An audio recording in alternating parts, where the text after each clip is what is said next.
बिस्मिल्लाहिर्रहमानिर्रहीम। अस्सलाम वालेकुम। क्या हाल है स्टूडेंट्स?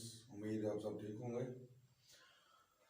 तो जैसा कि हम पिछले लेक्चर्स में पढ़ते आए हैं कि कुछ लेक्चर्स 9th क्लास के और कुछ 10th क्लास के, एक तरतीब वाइज स्टार्ट करें। अब उसी को हम आगे बढ़ाते हैं। तो 1.3 तक 7 लेक्चर हो गए थे इसके 9th के, तो 8वां लेक्चर हमने 1.3 किया था 10th का। तो आज हम लेक्चर नंबर 9 1.4 पढ़ेंगे। तो यहाँ पे हमारे टॉपिक है दो कालमों की ज़रब।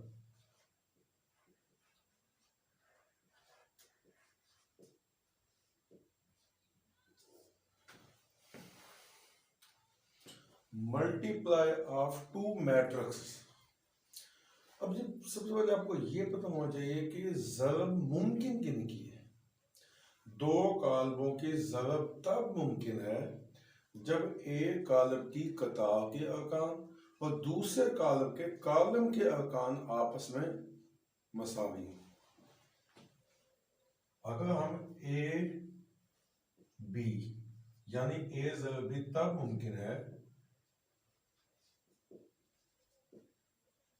जब ए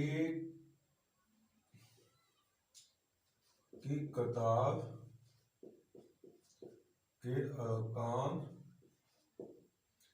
इक्वल हूं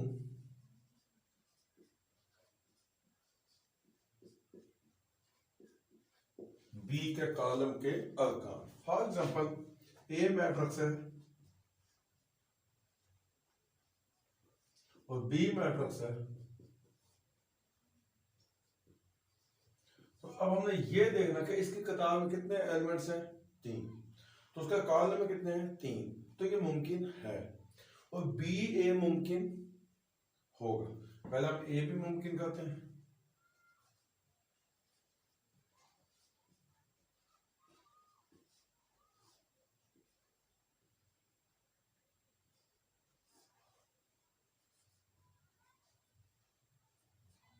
एक ज़रब 4, 2 ज़रब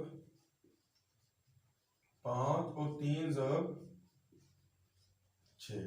तो इनको आपस में एडिशन करेंगे तो 4 जमा 10 जमा 18, तो 32 इसका आंसर है। तो ये है ज़रब। अब इसी सिलसिले में हम आगे अक्सर को बढ़ाते हैं। अगर हम इसको बी ए करें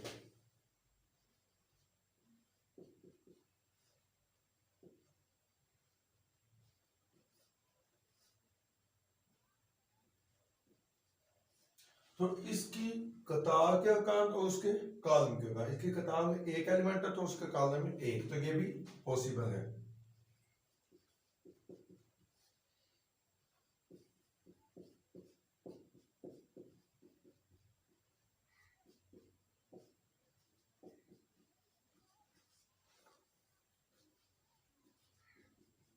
तो 4 10 18, तो इसका आंसर आ गया 32।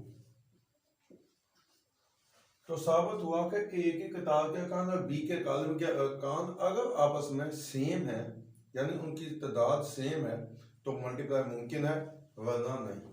तो आइए अब एक्सरसाइज की तरफ चलते हैं। 1.4।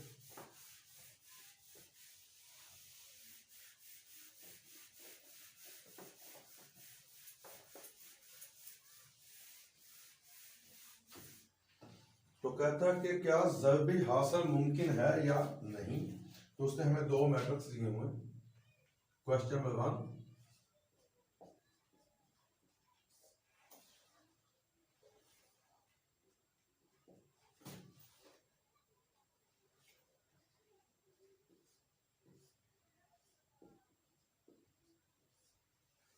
तो अब ये देखना कि ऐसे तो मुमकिन है, अगर हम इसको पहले और उसको बाद में अगले मुमकिन नहीं है, क्योंकि इसकी कतार के अरकान उसके कॉलम के अरकान आपस में इक्वल है। आपस में अगर इक्वल है तो मुमकिन है, वरना नहीं। तो इसका दूसरा क्वेश्चन उसने दिया हुआ है, ये तकरीबन सेम है। तो तीसरा क्वेश्चन उसने हमें दिया हुआ है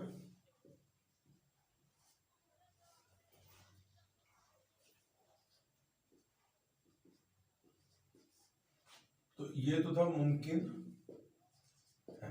अब इसकी कतार में दो, एक रुकन और कॉलम में दो, यानी इसकी कतार और इसके कॉलम के एलिमेंट सेम नहीं है। अगर सेम नहीं है तो मुमकिन भी नहीं है।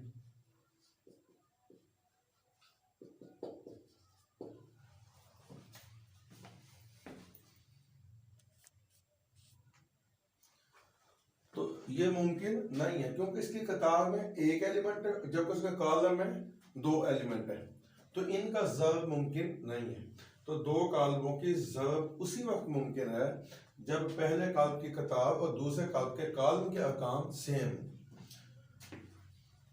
तो इसी तरह हम कोई तो उनको जब हम मल्टीप्लाई करेंगे, फॉर एग्जांपल अगर कोई भी हमारे पास मैट्रिक्स है, हम एग्जांपल ही तौर पर कोई मैट्रिक्स उठाते हैं,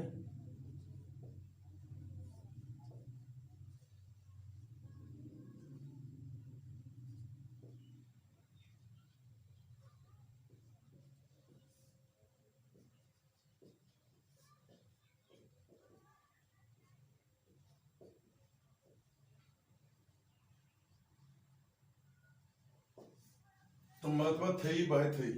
तो अगर हम इसको इक्वेशनरी तौर पर कहें तो R1 C1, फिर यही R1 C2,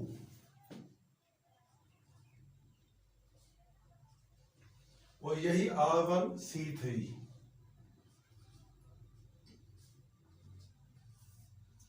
तो इसकी पहली कतार पहले कॉलम से यहां आएगी, दूसरे कॉलम से यहां और तीसरे कॉलम से यहां। अब दूसरी कतार शुरू हो रही है, जब दूसरी कतार स्टार्ट हो रही है तो वो भी सेम होगी कि R2 C1, फिर R2 C2, और वही R2 C3। तो दूसरी कतार इसकी फाइनल होगी। अब इसकी तीसरी कतार है तो R3, यानी तीसरी रो पहला कॉलम, फिर वही तीसरी कतार दूसरा कॉलम, तो वही तीसरी कतार तीसरा कॉलम। तो ये सबसे बड़े कॉलम की मैंने आपको एग्जांपल दिया। अगर 2/2 है मतलब फॉर एग्जांपल, तो R1 C1 R1 C2 R2 C1 R2 C2, तो यहीं तक वाइंड अप हो जाएगा। अगर 3/2 है R1 C1 R2 C2 R2 C1 R2 C2 और R3 C1 R3 C2। कोई भी आप मैट्रिक्स है इस फार्मूले के तहत आप उनको मल्टीप्लाई कर सकते हैं। तो आइए हम इसको देखते हैं।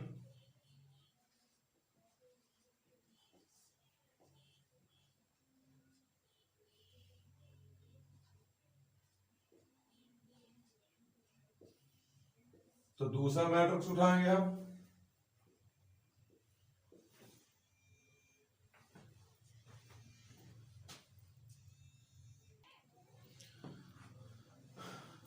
तो अब वही फार्मूला के R1 C1 पहली किताब पहला कॉलम,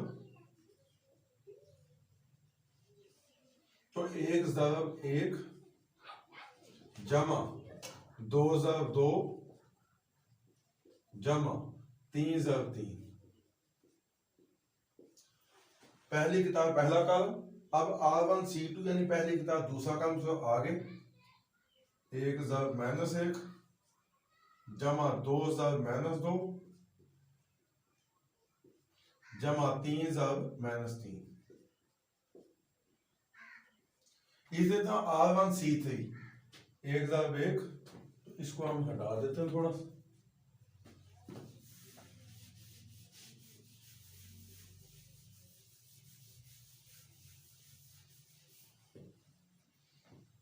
तो तीसरी R1 C3 1 ज़रब 1 जमा 2 ज़रब 2 जमा 3 ज़रब 3।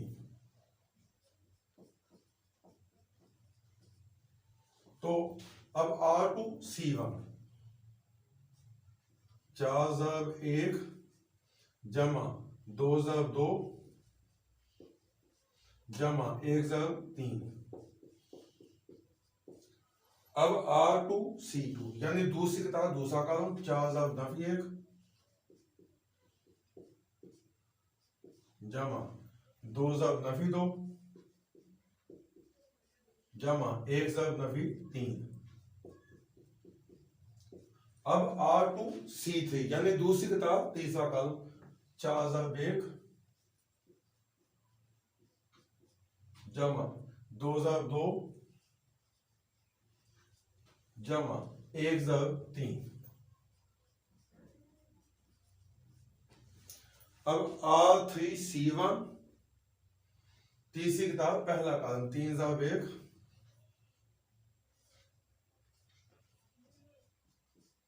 जमा 2 ज़रब 2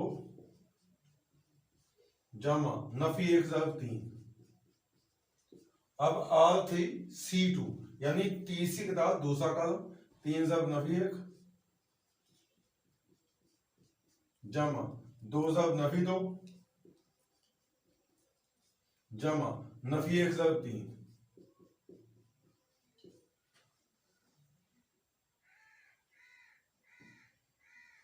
नफी 1 ज़रब नफी 3 ये वाला। अब R3C3 यानी तीसरी किताब तीसरा कॉलम 3 ज़रब 1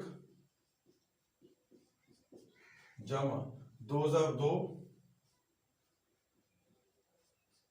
जमा नफी 1 ज़रब 3। तो कॉलम कर दिया बंद। अब इसका हम आगे हल करेंगे। मल्टीप्लाई 1 1 1 प्लस 2 2 दा 4 प्लस 3 3 दा 9 plus minus minus Nafi 1 ज़रब 1 Nafi 1 जमा नफी नफी 2 दूनी 4 जमा नफी नफी 3 तिया 9। तो जमा 1 एकम 1 जमा 2 दूनी 4 जमा 3 तिया 9।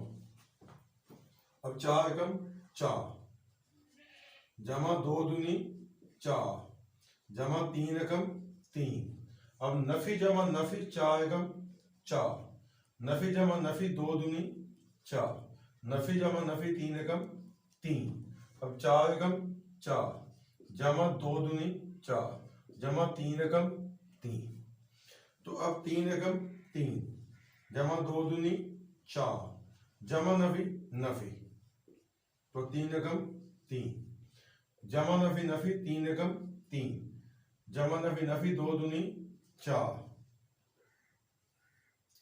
तो जमा नफी नफी जमा 3 एकम 3।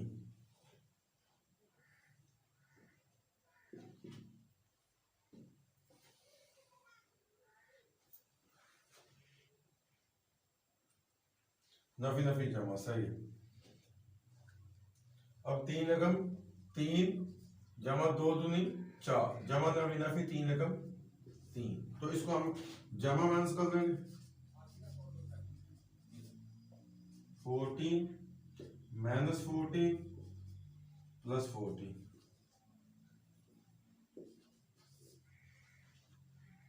11 माइनस 11 प्लस 11 4 माइनस 4 प्लस 4। तो ये आंसर और ये इसकी ज़रूरत है। उम्मीद आपको समझ आ गई होगी। मजीद अगले वीडियो में हम क्वेश्चन सॉल्व करते हैं। अल्लाह हाफ़िज़।